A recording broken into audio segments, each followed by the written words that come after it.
பிஸ்மில்லாஹிர் ரஹ்மானிர் ரஹீம். அல்ஹம்துலில்லாஹ் வல் ஆக்கிபத்து லில் முத்தகீன். என் அன்புமிக்க அல்லாஹ்வின் நல்லடியார்களே, உங்கள் அனைவருக்கும் அல்லாஹ்வுடைய சாந்தியும் சமாதானமும் உண்டாவதாக என்று கூறிக்கொண்டு, நாம் இனி தொடர்ந்து தர்ஜமத்துல் குர்ஆன், குர்ஆனுடைய பொருளை தொடர்ந்து பார்த்து வரலாம் இன்ஷா அல்லாஹ். இன்று பார்க்க இருப்பது சூரத்துல் பக்கரா. சூரத்துல் பக்கரா 2வது அத்தியாயம். இதன் பொருள் பசுமாடு என்று பொருள். குர்ஆனில் இருக்கும் அத்தியாயங்களில் மிகப்பெரிய அத்தியாயம், அதிக வசனங்களை கொண்டது இந்த சூரத்துல் பக்கரா தான். இதில் 786 வசனங்கள் இருக்கின்றன. ஆனால் இந்த அனைத்து வசனங்களும் மிக முக்கியமான வசனங்கள். நீங்கள் திரும்ப திரும்ப இந்த வசனங்களை திரும்ப ஓதி பார்த்து அதன் பொருளை மனதில் உள்வாங்கிக் கொள்ளுங்கள். மேலும் இந்த சூரத்துல் பக்கரா வசனம் எந்த வீட்டில் ஓதப்படுகிறதோ அங்கே ஷைத்தான் அந்த வீட்டிலிருந்து விடைபெற்றுக் கொள்வார். எனவே நீங்கள் ஷைத்தானிலிருந்து விடைபெற வேண்டும் என்றால் இந்த சூரத்துல் பக்கராவை நீங்கள் அதிகம் ஓதிக்கொண்டு வாருங்கள். இக்காலங்களில் அதிகமாக குர்ஆன் ஓதும் பழக்கம் விடுபட்டு கொண்டு வருகிறது. தயவுசெய்து அத்தகைய சூழ்நிலையை நம் குடும்பங்களில் உண்டாக்கி விடாதீர்கள். பெண்களை நீங்கள் குர்ஆன் ஓதும்படி தூண்டுங்கள். நீங்களும் ஓதுங்கள். அவ்வப்பொழுது பள்ளிவாசலிலும் ஓதுங்கள், வீட்டிலும் ஓதுங்கள். அல்லது மனதில் உள்ள குர்ஆன் வசனங்களை அசை போட்டு கொண்டே இருங்கள். அது உங்களுக்கு நேர்வழிப்படுத்தும் இன்ஷா அல்லாஹ். பெருமானார் ஸல்லல்லாஹு அலைஹி வஸல்லம் அவர்கள் இவ்வாறு கூறினார்கள்: உடலை பாதிக்கும் எல்லா நோய்க்கும் தேன் ஒரு மருந்து. உள்ளத்தை தொடும் எல்லாவற்றிற்கும் அல் குர்ஆன் ஒரு அருமருந்து என்று கூறினார்கள். இதை நாம் பரீட்சித்து பார்க்க வேண்டாமா? இதை பரீட்சித்து பார்க்க வேண்டும் என்றால் என்ன நாம் தெரிந்து கொள்ள வேண்டும்? குர்ஆனுடைய பொருளை விளங்கிக் கொள்ள வேண்டும். குர்ஆனுடைய பொருளை விளங்கிக் கொண்டால்தான் எந்த வசனத்தை ஓதினால் என்ன நோய்க்கு ஷிஃபாவாக இருக்கும், எந்த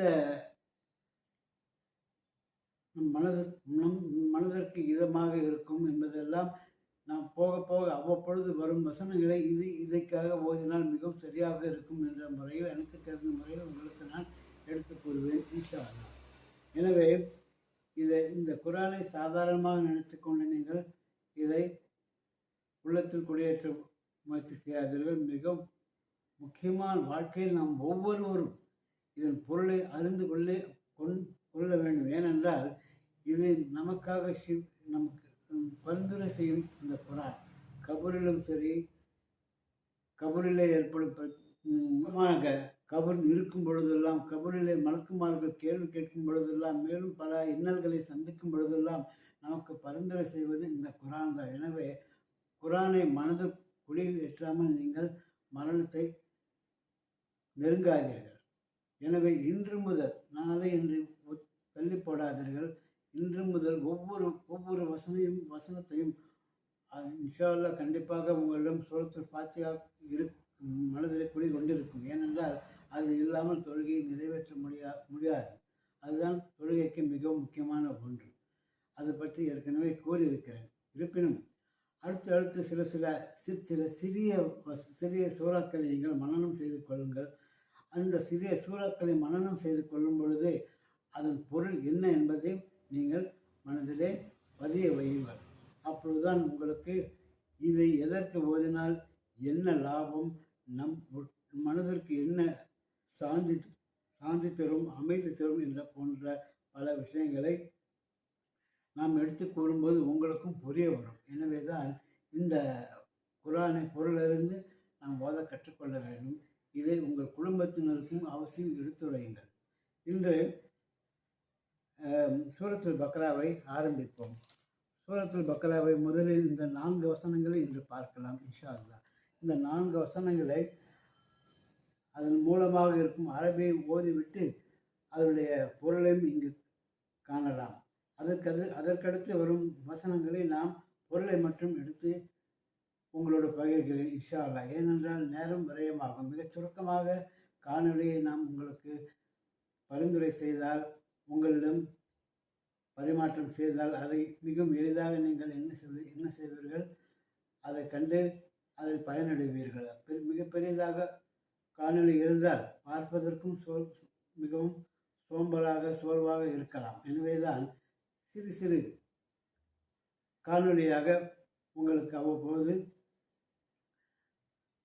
ஷேர் செய்து வருகிறேன். இன்ஷா அல்லாஹ் என்னால் இது முடிந்த மட்டும் நான் செய்ய வேண்டிய தாவத் பணி. ஒவ்வொருவரும் தாவத் பணியை மேற்கொள்ள வேண்டும். நாம் 5 கடமைகள் மட்டும் செய்தால் மட்டும் போதாது. ஒவ்வொரு முறையும் கூறுவதில் நான் மிகவும் சந்தோஷம் அடைகிறேன். இன் தன்சுல்லா இன்சருக்கும் வயசுக்கும் தக்கதாமக்கும் என்பது அல்லாஹ்வுடைய கட்டளை. நீங்கள் எனக்கு உதவி செய்தால் நான் உங்களுக்கு உதவி செய்வேன் என்று அல்லாஹ் கூறியிருப்பதும் உண்மை. எனவே அவன் தனது வாக்குறுதிக்கு மாறு செய்ய மாட்டான். எனவே நீங்கள் அவசியம் இந்த உதவி அல்லாஹ்வுக்கு செய்யுங்கள். அல்லாஹ் உங்களுக்கு மிகப்பெரிய உதவியை செய்வார். என்சருக்கும் காலிபலக்கும் அல்லாஹ் அவ்வாறு உதவி செய்தால் உங்களை வெற்றி கொள்வோர் யாருமே இருக்க முடியாது. எவ்வளவு பெரிய வெற்றி இது! எனவே இதை நினைத்து பாருங்கள். இந்த வசனத்தை என்சருக்கும் காலிபலக்கும் இதை மனதில் வைத்துக்கொண்டு நீங்கள் உற்சாகத்தோடு இந்த குரானை மனதில் உள்ளத்தில் ஏற்றுங்கள். உள்ளம் சரியாகிவிட்டால் உடலில் மற்ற அமல்களும் சரியாகிவிடும் என்பது பெருமாள் ஸல்லல்லாஹு அலைஹி வஸல்லம் அவர்களுடைய பொன்மொழி. அதற்கேற்றவாறு நாம் இதை தொடர்ந்து பார்த்து வரலாம் இன்ஷா அல்லாஹ். பிஸ்மில்லாஹிர் ரஹ்மானிர் ரஹீம். அலிஃப் லாம் மீம் ஸாலிகல் கிதாபு லா ரைப ஃபீஹி ஹுதல் லில் முத்தகீன் الذين يؤمنون بالغيب ويقيمون الصلاة ومما رزقناهم ينفقون والذين يؤمنون بما أنزل إليك وما أنزل من قبلك وبالآخرة هم يوقنون என்பதாக இந்த 4 வசனங்களில் இங்கே கூறப்படுகிறது. இதன் பொருளை பிறகு உடனே பார்க்கலாம் இன்ஷா அல்லாஹ். அளவற்ற அருளாளனும் அளவில்லா அன்புடையவனுமாகி அல்லாஹ்வின் திருப்பெயரால் ஆரம்பம் செய்கிறேன் என்பது பிஸ்மில்லாஹிர் ரஹ்மானிர் ரஹீம் என்பதன் பொருள். அலிஃப் லாம் மீம் 2வது வசனம். இது அல்லாஹ்வின் திருவேதமாகும். இதில் எத்தகைய சந்தேகமும் இல்லை. பயபக்தி உடையவருக்கு இது நேர் வழி காட்டியாகும் என்பதாக அல்லாஹ் இந்த வசனத்தின் மூலம் நமக்கு கூறுகிறார். பயபக்தியுடைய அவர்கள் எத்தகையோர் என்றால் மறைவானவற்றை கொண்டு ஈமான் கொள்வார்கள், மேலும் தொழுகையை நிலைநிறுத்துவார்கள், நாம் அவர்களுக்கு வழங்கியவற்றிலிருந்து நம் வழியில் செலவு செய்வார்கள் என்றும் அல்லாஹ் கூறுகிறார்.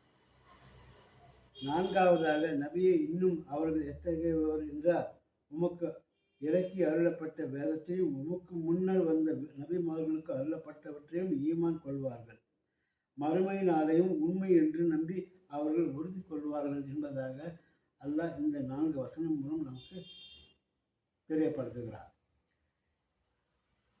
இது இந்த வேதம், இந்த குர்ஆன் அல்லாஹ்வுடைய வேதம் என்பதில் யாருக்கும் எந்தவித சந்தேகமும் இருக்க முடியாது. மேலும் பயபக்தியுடன் இதை நெருங்குவோருக்கு, இதை ஓதுவோருக்கு இது ஒரு நேர் வழிகாட்டியாக இருக்கும். ஏனென்றால் இதை ஓதியவர்கள், இதை கடைப்பிடிப்பவர்கள் எந்த வழிகாட்டிலும் செல்ல முடியாது. இது பெருமாள் ஸல்லல்லாஹு அலைஹி வஸல்லம் அவர்களும் எடுத்து கூறியிருக்கிறார்கள். இந்த குர்ஆனும் சரி, அவர்கள் கூறிய சுன்னத்தான வழிமுறைகளும் நாம் பின்பற்ற தொடங்கிவிட்டால் நாம் எந்தவித வழிகாட்டிலும் செல்லவே முடியாது என்பது நிச்சயம். அடுத்ததாக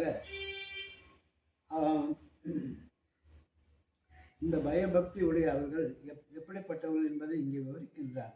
மறைவானவற்றை கொண்டு ஈமான் கொள்வார்கள். அல்லாவை நான் பார்த்ததில்லை, பெருமாள் ஸல்லல்லாஹு அலைஹி வஸல்லம் அவர்கள் கூற கேட்டிருக்கிறோம். எனவே மறைவான அல்லாவை நாம் ஈமான் கொள்கிறோம். மேலும் தொழுகையை நிலைநிறுத்துவோர் அந்த பயபக்தியாளர்கள். மேலும் அல்லாஹ் நமக்கு வழங்கியவற்றிலிருந்து அல்லாவுடைய வழியில் செலவு செய்வார்கள், அல்லாவுக்காக செலவு செய்வார்கள், தான தர்மங்கள் செய்வார்கள், பள்ளிவாசல்களுக்கு செய்வார்கள், இன்னும் எத்தனையோ வழிகளில் பல விதமான செலவுகளை செய்வார்கள் என்பதாக அல்லாஹ் இங்கே கூறுகிறார்.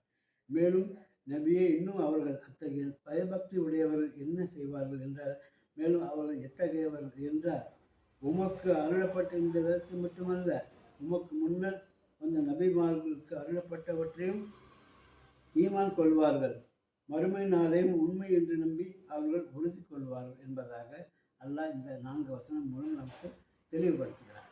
நாம் ஏதோ பிறந்தோம் வாழ்ந்தோம் இறந்தோம் என்று இருக்கக்கூடாது.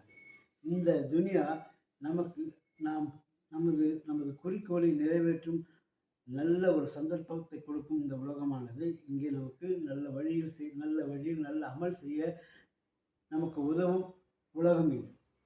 இந்த உலகத்திலே தான் நாம் நினைத்ததை எல்லாம் சாதிக்க முடியும். நல்ல அமல்களை செய்ய முடியும்.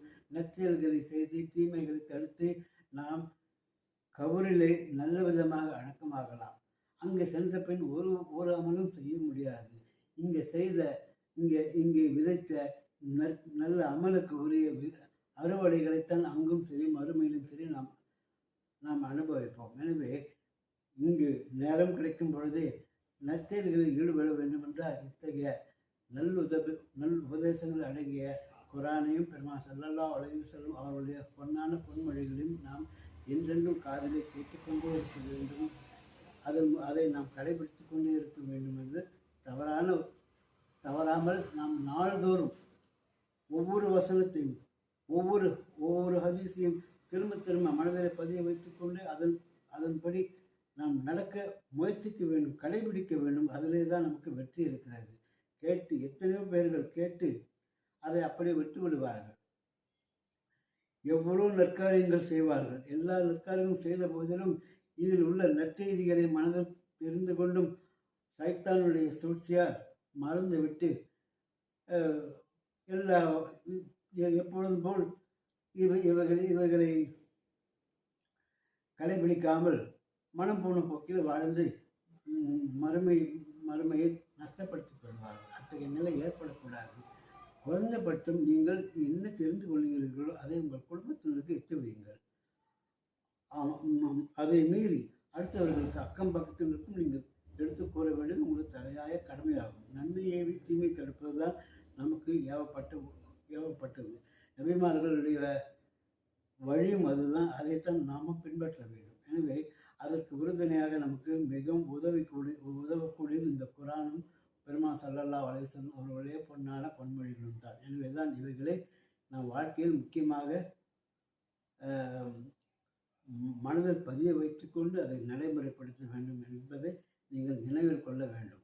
இன்ஷா அல்லாஹ் அடுத்தடுத்து வரும் வசனங்களை நம்ம பேசும்போதும் இன்னும் நாம் ஒரு சில விஷயங்களை இடையிடையே நாம் பல ஹதீஸ்களும் இத்துடன் சேர்த்து நாம் பேசிக்கொண்டே வரலாம் இன்ஷா அல்லாஹ். மேலும் இந்த வசனங்களில் உள்ள பொருளை நன்றாக ஆராய்ந்து பாருங்கள்.